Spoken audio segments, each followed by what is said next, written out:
6 လကြာအလုပ်ကိစ္စနဲ့ခရီးထွက်ပြီးပြန်လာတဲ့နေ့မှာပဲကျွန်တော်မိမကအိမ်ထဲဝင်ချင်းကျွန်တော်ပေါ်ခုန်တက်ပြီးကလေးယူခြင်းနဲ့လို့ပြောလာပါတယ်။ဒါပေမဲ့အဲ့ဒီလိုလုပ်တာကကျွန်တော်ကိုတန်တရားဝင်သွားစေခဲ့တာပါ။သူကကိုဝင်ရှိနေပြီလားကျွန်တော်ကခရီးတွေခဏခဏထွက်နေတော့ကျွန်တော်ကိုအပြစ်ပုံချဖို့ကြိုးစားနေတာလား။တခြားယောက်ျားတွေအိမ်ခေါ်လာသလားဆိုတာကျွန်တော်မသိနိုင်ဘူး။ဒါကြောင့်အမှန်တရားကိုသိဖို့နောက်နေ့မှာအခန်းတိုင်းမှာတိတ်တဆိတ်ကင်မရာတွေတက်လိုက်ပါတယ်။ဝက်ဆက်ကိုကုမ္ပဏီကနောက်ထပ်ခီးတစ်ခုထပ်လွှတ်လိုက်တယ်လို့လိန်ပြောပြီးကြုံငားထားတဲ့တိုက်ခန်းတစ်ခုကိုသွားလိုက်ပါတယ်။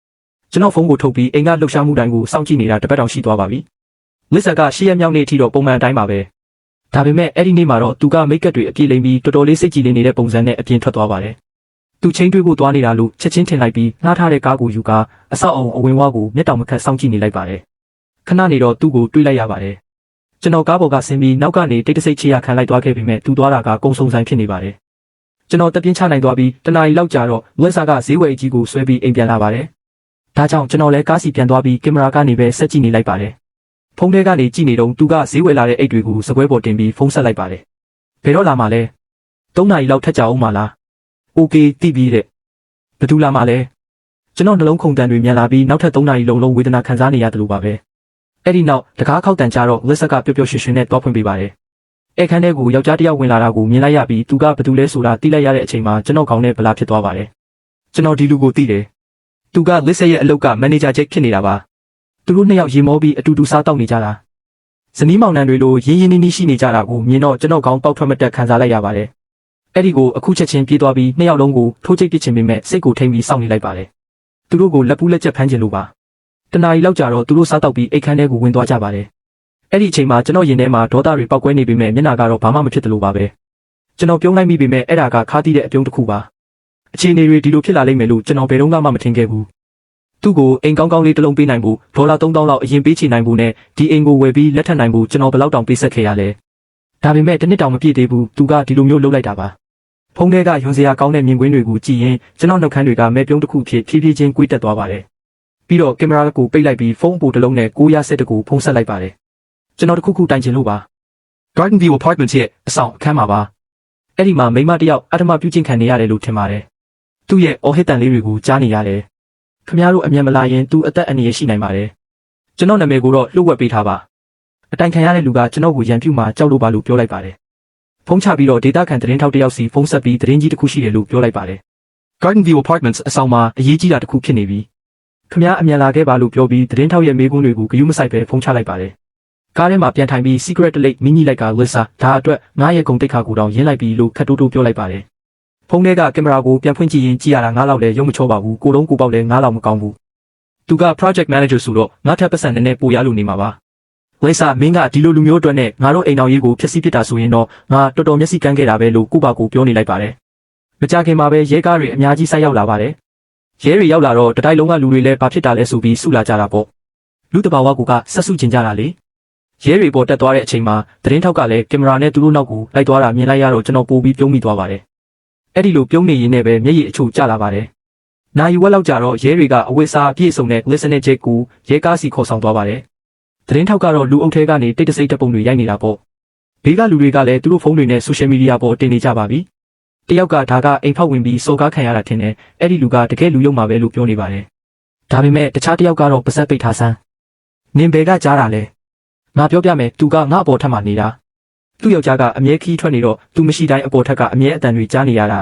။ဒါကဖောက်ပြန်နေတာတိတာနေတာပဲ။သူ့ယောက်ျားကိုပြောပြရမလားလို့စဉ်းစားနေတာအခုတော့သူ့ယောက်ျားလည်းယူသွားလောက်ပြီ။ဒီနှစ်ယောက်ကတော့သွားပြီးသားမှတ်လို့ပြောနေပါတယ်။ကျွန်တော်လည်းနာမည်ကြီးတော့မှာပေါ့။ကျွန်တော်အစီအစဉ်ကအောင်မြင်သွားပါပြီ။အခုကျွန်တော်လုပ်ရမှာကရဲတွေကမိသားစုစီဖုန်းဆက်တာကိုစောင့်မှုပါပဲ။ဝစ်ဆက်ကျွန်တော်ကိုမြင်တဲ့အချိန်မှာဘယ်လိုမျက်နှာမျိုးဖြစ်နေမလဲဆိုတာသိချင်လာပါပြီ။တိုက်ခန်းကိုပြန်ရောက်တော့ရဲစခန်းကဖုန်းလာပါတယ်။ဒါက South City ရဲစခန်းကပါ။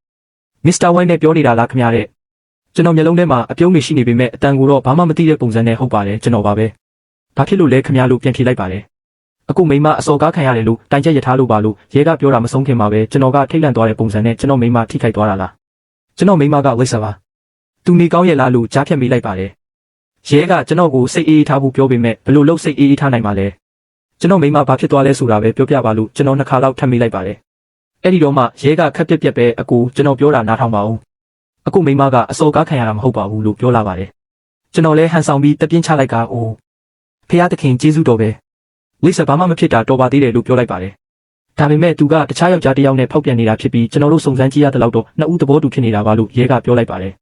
အဲ့ဒီစကားကြောင့်ကျွန်တော်လည်းစိတ်ထိခိုက်သွားတဲ့ပုံစံနဲ့ခဏလောက်တိတ်သွားပါတယ်မစ္စတာဝိုင်းအဆင်ပြေရဲ့လားဒါကလက်ခံရခတ်မယ်ဆိုတာသိပေမဲ့စိတ်ခိုင်ထားပါစိတ်လိုက်မှန်ပါဘာမှမလုပ်ပါနဲ့လို့ရဲကအားပေးပါတယ်ကျွန်တော်ကတော့ခါခါတီးတီးနဲ့ကျွန်တော်ဆင်ပြေပါတယ်ဒါကရုတ်တရက်ကြီးဆိုတော့စဉ်းစားဖို့အချိန်နည်းနည်းလိုပါဒါနဲ့သူမိဘတွေကိုတော့အကြောင်းမကြားရသေးဘူးမလားသူတို့ကအသက်ကြီးပြီဆိုတော့ဒီသတင်းကြားရင်ခံနိုင်မှာမဟုတ်ဘူးလို့ပြောလိုက်ပါတယ်ရဲကခဏတိတ်သွားပြီးစိတ်မကောင်းပါဘူးကျွန်တော်လုပ်ဖို့ကင်ဘက်ကသူတို့ကိုအကြောင်းကြားပြီးပါပြီအခုသူတို့လာနေကြပါပြီလို့ပြန်ပြောပါတယ်ကျွန်တော်နှက်ခမ်းတောက်မှာအပြုံးတစ်ခုပေါ်လာပါတယ်ကျွန်တော်လည်းအခုချက်ချင်းလာခဲ့ပါမယ်လို့အလောတကြီးပြောပြီးဖုန်းချလိုက်ပါတယ်ဖုန်းကိုဘေးပစ်ထားပြီးကတင်ပေါ်လှဲချလိုက်ကဝက်ဆာမင်းမိဘတွေကိုဘယ်လိုမျက်နှာပြမလဲကြည့်ကြသေးတာပေါ့မင်းဖေကနှလုံးရောဂါရှိတာဆိုတော့ရင်ဘတ်အောင်ပြီးလဲမသွားဖို့ပဲဆူတောင်းလိုက်ပါလို့ပြောပြီးအေးဆက်ဆက်ရင်မောနေလိုက်ပါတယ်ပြီးတော့စခန်းကိုရောက်ရင်ဘယ်လိုပုံစံမျိုးလုပ်ရမလဲဆိုတာစဉ်းစားနေလိုက်ပါတယ်တကောင်ကြုံမှကျွန်တော်ပစ္စည်းတွေတင်ပြီးစခန်းကိုသွားလိုက်ပါတယ်ကားပေါ်ကစင်စင်ချင်းဒေါသတွေကိုအောက်ထားရတဲ့ပုံစံနဲ့အထဲကိုပြေးဝင်သွားပါတယ်ဝက်ဆာကထိုင်ကုန်မှထိုင်ပြီးဘာကိုမှသတိမထားမိသလိုနေနေပါတယ်ကျွန်တော်ကိုမြင်လိုက်တဲ့ခဏမှာပဲသူကရှက်လုံးလို့ခေါင်းငုံသွားပါတယ်ရဲနဲ့စကားနည်းနည်းပြောပြီးနောက်ကျွန်တော်သူ့နားကိုဖြည်းဖြည်းချင်းရှောက်သွားပြီးသူ့လက်ကိုစုပ်ကင်လိုက်ပါတယ်သူကယုံမှုစူးစမ်းပေမဲ့ကျွန်တော်အတင်းကင်ထားလိုက်ပြီးမိမဘာလို့လဲဆိုတာပြောပြလို့ရမလားငါကမင်းအတွက်မကောင်းလို့လားလို့တိုးတိုးလေးမေးလိုက်ပါတယ်ဝက်ဆာကတော့တခြားဘက်ကိုမျက်နှာလွှဲပြီးတိတ်နေပါတယ်ကျွန်တော်တခုခုထပ်ပြောဖို့လုပ်တော့မှပဲဖုန်းလာပါတယ်ဖုန်းကိုကြည့်ပြီးမင်းရဲ့အဖေနဲ့အမေဆက်နေတာငါ့ကိုအမှန်တိုင်းမပြောလဲရပါတယ်ဒါပေမဲ့သူတို့ကတော့ဘာပြောမလဲဆိုတာကြိုစဉ်းစားထားလိုက်တော့လို့ပြောပြီးဖုန်းထွက်ကင်လိုက်ပါတယ်ဘာဖြစ်လို့လဲအဖေနှလုံးပြန်အောင်လာတာလားကျွန်တော်အခုရဲစခန်းမှာဝက်ဆာကိုအခုပဲခေါ်လာခဲ့မယ်လို့ပြောပြီးဝက်ဆာဘက်ကိုလှည့်လိုက်ပါတယ်ဘာရက်ကြည့်နေတာလဲလာသွားမယ်မင်းကြောင့်မင်းအဖေဆေးရုံရောက်နေပြီငါတို့ကြားကကိစ္စတွေကိုတော့နောက်မှပဲရှင်းကြတာပေါ့လို့ပြောလိုက်ပါတယ်ဆေးရုံကိုမောင်းလာတဲ့လမ်းမှာကျွန်တော်မှန်တကားကိုချလိုက်ပြီးအေးဆက်တဲ့လေတွေကိုခဏလောက်ခံယူနေမိပါတယ်အဲ့ဒီနောက်မှာတော့ဘာမှမဟုတ်တယ်လို့နဲ့ဝက်ဆာကိုမင်းမှာကိုဝင်ရှိနေတာလားလို့မေးလိုက်ပါတယ်ဝက်ဆာကတော့ဘာစကားမှပြန်မပြောဘဲတရင်ပေါက်အပြင်ဘက်ကိုပဲကြောင်ကြည့်နေခဲ့ပါတယ်ကျွန်တော်ကတော့ဆက်ပြောနေမိတာပေါ့တကယ်လို့မင်းကဒီအိမ်တော်ရေးကိုဆက်ထိန်းသိမ်းကျင်သေးတယ်ဆိုရင်တော့အဲ့ဒီကလေးကိုဖျက်ချလိုက်ရမယ်ဒီကလေးကငါကလေးလို့ငါမယုံဘူးပြီးတော့တခြားလူရဲ့ကလေးကိုလည်းငါဘဝနဲ့ယဉ်ပြီးပြုစုပြောထောင်ပေးမှာမဟုတ်ဘူးလို့ပြောလိုက်ပါတယ်ဝက်ဆာတယောက်လုံးဝကိုစွန့်သွားခဲ့ပါတယ်ဖြစ်ပျက်ခဲ့သမျှတွေကသူ့အတွက်တော့တုံလုံးစရာတွေတိတ်များနေလို့ဖြစ်မှာပါကျွန်တော်တို့မျိုးပြဆေးရုံကိုရောက်သွားတဲ့အခါအရေးပေါ်ခန်းရှိမှာစောင့်နေတဲ့သူ့အမေရှူဆန်ကိုတွေ့လိုက်ရပါတယ်ဝက်ဆာရဲ့ဦးလေးကလည်းသူ့အမေနဲ့အတူရှိနေတာပါကျွန်တော်အမြန်ပြေးသွားပြီးဒီမျိုးသမီးကြီးရှိမှဒူးထောက်ထိုင်ချလိုက်ကစိုးရိမ်တကြီးနဲ့မေမေဖေဖေဘလို့နေသေးလဲဟင်သူအဆင်ပြေသွားမှလားလို့မေးလိုက်ပါတယ်ဆူဆန်ကကျွန်တော်ကိုကြည့်ပြီးလက်ကိုတင်းတင်းကြပ်ကြပ်ဆုပ်ကိုင်းရင်ကယ်ဗင်ရဲ့အန်တီတကယ်ပဲတောင်းပန်ပါတယ်တို့တွေကမိဘကောင်းတွေမဖြစ်ခဲ့ကြဘူးမင်းကိုအရှက်ရစေမဲ့သမီးမျိုးကိုပဲမွေးထုတ်ပေးခဲ့မိတယ်လို့ပြောရှာပါတယ်မေမေဒါတွေကိုနောက်မှပဲအေးအေးဆေးဆေးပြောကြတာပေါ့ဖေဖေရဲ့ခွဲစိတ်ခါတွေပေးပြီးပြီလားကျွန်တော်ကိုပဲတွားပေးခွင့်ပြုပါလို့ပြန်ပြောလိုက်ပါတယ်ဆူဆန်ကကျွန်တော်လက်မောင်းကိုဆွဲထားပြီးအာနာတကြီးနဲ့ကေဗင်ရဲ့ဒါမျိုးကိုမင်းစီကနေဘလို့လုပ်ပြီးအပေးခံရမှာလဲလို့ဆိုပါတယ်ကျွန်တော်ကသူ့လက်ကိုခပ်ဖွားဖွားလေးပုတ်ပေးလိုက်ပြီးမေမေနဲ့ဖေဖေကကျွန်တော်အပေါ်အမြဲတမ်းကောင်းခဲ့ကြတာပါမိသားစုမရှိပဲကြီးပြင်းလာခဲ့ရတဲ့ကျွန်တော်ကိုမိသားစုဆိုတာဘယ်လိုမျိုးလဲဆိုတာပြသခဲ့တာမေမေတို့နှစ်ယောက်ပဲရှိတာပါဝိသတာမရှိရင်တော့ကျွန်တော်ကတော့မေမေတို့ကိုကူညီချင်နေမှာပါပဲလို့ပြောလိုက်ပါတယ်ကျွန်တော်ကသူ့လက်ထဲကနေကျွန်တော်လက်ကိုဖြည်းဖြည်းချင်းဖယ်လိုက်ပြီးငွေပေးဆောင်တဲ့နေရာကိုရှောက်သွားခဲ့ပါတယ်ကျွန်တော်ထွက်သွားတာကိုဆူဆန်ကငေးကြည့်နေခဲ့တာပေါ့သူတခုခုပြောချင်ပေမဲ့ဘာစကားမှထွက်မလာခဲ့ပါဘူးအပြစ်ရှိစိတ်တွေကသူ့ကိုဒီနေရာကနေပျောက်ကွယ်သွားခြင်းစိတ်ပေါက်အောင်လုပ်နေတယ်လို့ပါပဲဆူဆန်ကခေါင်းငုံနေတဲ့ဝစ်စီကိုရှောက်သွားပြီးတိုးတိုးလေးခေါ်လိုက်ပါတယ်မေငါ့ကိုမေလို့မခေါ်နဲ့မင်းတို့အရှက်မရှိတဲ့သမီးမျိုးငါမှမရှိဘူးဆူဆန်ကသူ့လက်ကိုမြှောက်လိုက်ပြီးဝက်ဆာရဲ့ပါးကိုအားနဲ့ရိုက်ချလိုက်ပါတယ်ကေဗင်ကဒီလောက်တောင်လူကောင်းဖြစ်နေတာကိုတော့မင်းကဒီလိုမျိုးလုပ်ရတယ်ပေါ့မင်းလုပ်ခဲ့တာတွေအတွက်ဘယ်လိုပြန်ရှင်းပြမလဲဆိုတာကိုသာတေချာစဉ်းစားထားလိုက်တော့ဝက်ဆာကငိုယိုပြီးသူ့အမေရဲ့လက်ကိုဆွဲထားကမေသမီးတောင်းပန်ပါတယ်သမီးဘာတွေဖြစ်သွားခဲ့မှန်းမသိပါဘူးကျေးဇူးပြုပြီးဒီတစ်ချိန်တော့ခွင့်လွှတ်ပေးပါနော်လို့တောင်းပန်ရှာပါတယ်ဆူဆန်ကသူ့လက်ကိုဆောင်ယုံလိုက်ပြီးသမီးဖြစ်သူကိုလုံးဝလစ်လျူရှုလိုက်ပါတယ်အဲ့ဒီနောက်သူ့ထိုင်ကုန်စီပြန်သွားပြီးခွဲစိတ်ခန်းကိုပဲစိုးရိမ်တကြီးနဲ့စိုက်ကြည့်နေခဲ့ပါတယ်ငွေပေးဆောင်ပြီးလို့ကျွန်တော်ပြန်လာတဲ့အခါဓာတ်လေကားတွေကထွက်လာတာနဲ့တစ်ဖက်မှာတယောက်တည်းရက်နေတဲ့ဝက်ဆာကိုတွေ့လိုက်ရပါတယ်ကျွန်တော်မျက်နှာပေါ်မှာတော့အတိတ်ပဲပါတဲ့အပြုံးတစ်ခုဖြစ်ပေါ်လာပြီးစစ်စနာမှာသွားထိုင်ကနှစ်သိမ့်ပေးလိုက်ပါတယ်မေစိတ်မပူပါနဲ့ဖေဖေအဆင်ပြေသွားမှာပါခွဲစိတ်ခါတွေလည်းကျွန်တော်ပေးပြီးပါပြီနောက်ထပ်လိုအပ်တာရှိရင်လည်းကျွန်တော်ပဲအကုန်ကြခံပေးပါမယ်ဆူဆန်ဟာအားလဲနာစိတ်လဲလှုပ်ရှားသွားပြီးကေဗင်ရဲ့ဒီတခါတော့တို့တွေဘက်ကတကယ်ပဲမှားခဲ့တာပါမင်းလက်စာကိုကွာရှင်းချင်တယ်ဆိုရင်တော့တို့တွေနားလဲပေးမှာပါ